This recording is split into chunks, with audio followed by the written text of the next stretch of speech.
L'État avait promis reconnaissance aux héros de Rio. C'est désormais chose faite. 50 millions de francs CFA et une villa pour Cissé Cheikh Salah Junior, premier champion olympique ivoirien. 30 millions de francs CFA et une villa pour Ruth Gbagbi, premier athlète médaillé olympique en taekwondo en Afrique, avec le bronze obtenu à Rio. En plus de ces récompenses, Cissé Cheikh Salah Junior et Ruth Gbagbi ont été élevés au rang d'officiers de l'ordre national. Monsieur le Président de la République, pour moi, comme pour tout athlète ivoirien présent dans cette salle, c'est l'aboutissement d'un rêve que d'être ici. Le seul mot qui vaille, malgré son insuffisance, pour traduire la profondeur de notre gratitude, est merci. Nous pensons que la façon la plus digne d'être à la hauteur de votre immense générosité sera de travailler avec davantage d'ardeur pour mériter de revenir dans cette salle avec d'autres médailles. Nos jeunes athlètes nous apportent encore la preuve que la Côte d'Ivoire qui gagne est une réalité. Une réalité qui est accessible par le travail, l'effort quotidien et la recherche constante de l'excellence dans tout ce que nous faisons. À l'instar des taekwondoïnes, l'État s'est aussi montré reconnaissant à l'égard des sprinteurs finalistes que sont Marie-Josée Talou et Meïté Ben Youssef.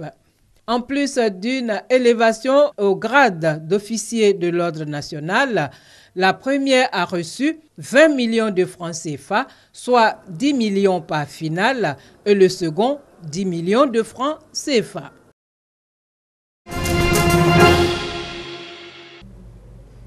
Tano Kouakou est médecin pédiatre. La bouche bien grande. Soro Mamadou, lui, est comptable. Au-delà de leur amitié, ils partagent une même passion. J'ai vraiment l'amour de la terre. Depuis le collège, mon parcours scolaire, j'étais toujours dans les champs. Le champ, ça est déjà dans mon sang. Je suis né avec.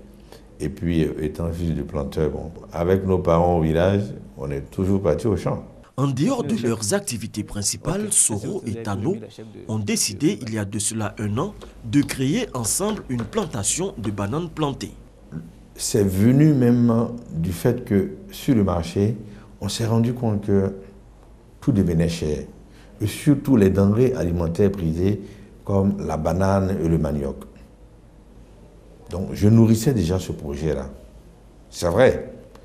C'est pour produire, pour pouvoir donner à manger aux gens, mais d'un côté aussi, c'est pour avoir de l'argent aussi.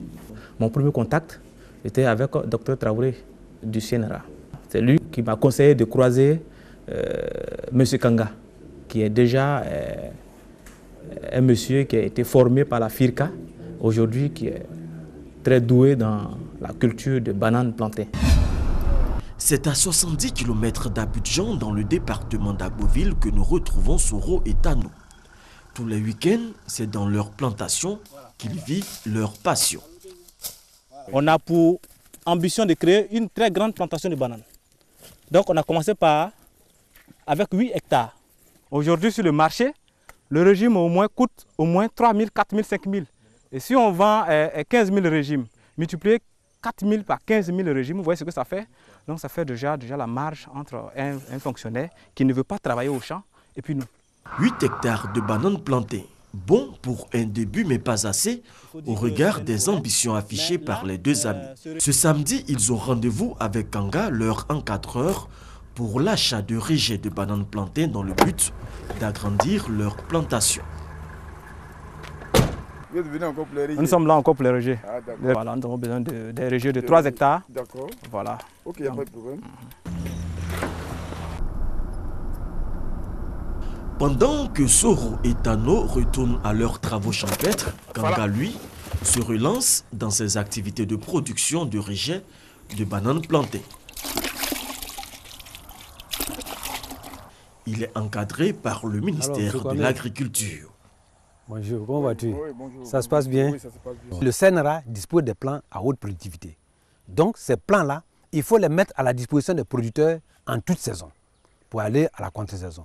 Et donc, il y a une technique de production que vous voyez avec le producteur qui permet de ne pas passer seulement au rejet, il n'y en a pas suffisamment, que pour un seul rejet, on puisse produire des milliers de plantules. Et un autre avantage, c'est que la production qui sort de ces plants est exempte des maladies transmises par le rejet. À chacun son petit champ pour relever le défi de la sécurité alimentaire. L'idée avait déjà été sémée dans le passé par Henri Konan Bédié, alors président de la République de Côte d'Ivoire, mais n'a pu s'implanter dans les cœurs. 20 ans après, elle refait surface, pourvu que cette fois, la recette résiste à toutes les intempéries. L'année scolaire 2016-2017 débute le lundi 12 septembre prochain pour s'achever le vendredi 28 juillet 2017. Un programme bien établi avec des innovations. L'instauration de l'enseignement professionnel au primaire. Désormais, c'est 5 jours de travail par semaine, soit 990 heures de cours durant les 33 semaines de l'année scolaire. Pour réussir ce pari, la ministre Kandia Camara donne des orientations aux acteurs. J'instruis les directeurs régionaux et directeurs départementaux à faire respecter scrupuleusement la date de la présente rentrée scolaire. J'invite chaque responsable à veiller à l'effectivité des cours à cette date. Les frais d'inscription restent inchangés. Le respect du quantum horaire doit être contrôlé sans relâche, tout comme l'achèvement des programmes.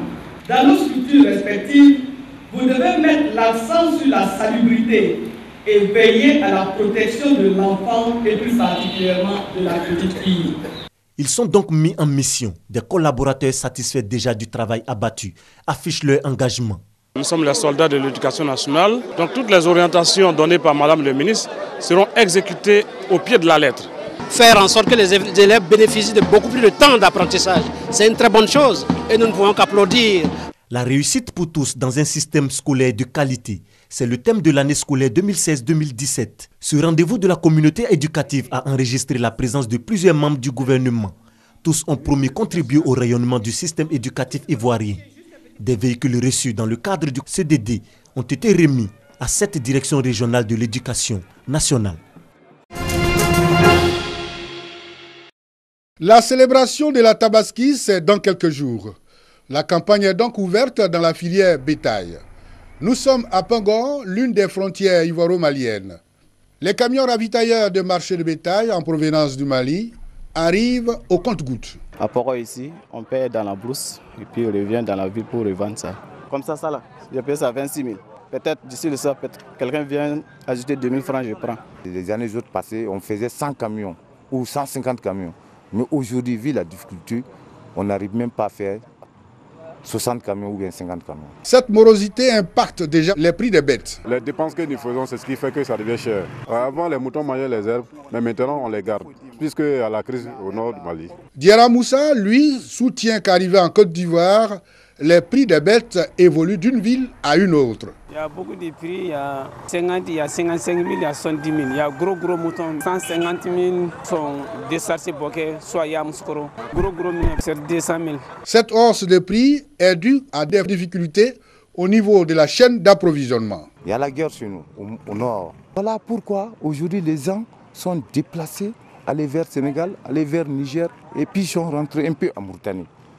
Donc ça fait que nous, on a un peu de problème pour envoyer les moutons en Côte d'Ivoire. Chaque commerçant paye par tête de bœuf. Donc pour un chargement de 40 têtes, cela fait quelque chose de 200 000 francs. Ils ont envoyé un système aussi de dédouanement à partir du Mali même. Tout animal qui sort actuellement du Mali dans un véhicule est soumis à un dédouanement même. Après Pogon, plusieurs destinations sont au programme des convoyeurs de bétail, dont Bouaké, Yamoussoukro et Abidjan. Goborgo, Suleiman et d'autres vendeurs exposent d'abord à Bouaké avant de mettre le cap sur Abidjan. Nous, on veut vendre ça à 200 000.